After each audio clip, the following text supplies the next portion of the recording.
Dr. Shumard, and today what I want to talk about are the 10 most important blood markers that you should be tested for every single time you're looking at your thyroid. And unfortunately, most of you, if not all of you, who are watching this video right now are probably never being tested this way, and maybe you've never had them fully tested at all. So let's go over some of those markers and why they're important to evaluate as well.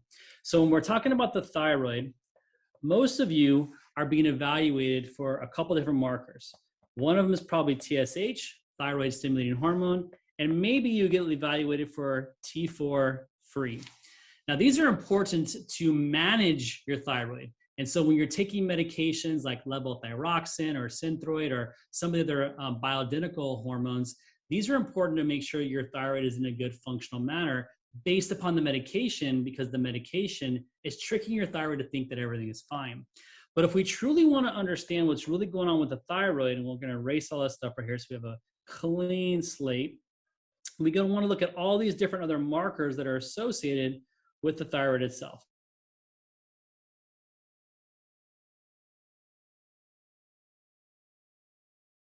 Because that's going to be the communication between your brain and your thyroid. It's a way we can evaluate if you're still in a hypo or hyper situation, and maybe the medication needs to be adjusted. We also want to look at your total T4. That's going to tell us how much hormone or T4 is being produced by your thyroid. And the same with T3, how much is your thyroid producing in regards to T3? And then we also want to look at some of the free markers. Thyroid or T4 free, this is how much is being accepted or being put into the tissues of your cells to make sure your tissues have enough thyroid hormone. And then we also have T3 free, obviously. Then we look at the T3 uptake. We want to look at reverse T3. We want to look at free thyroxine index.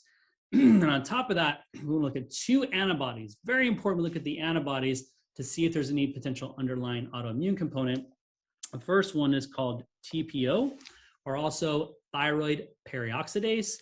And then we have thyroglobulin antibody.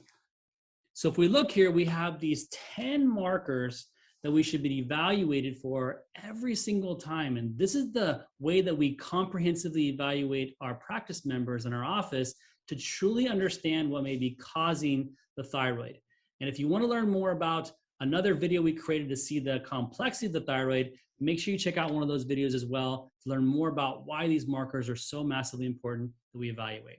Have a great day.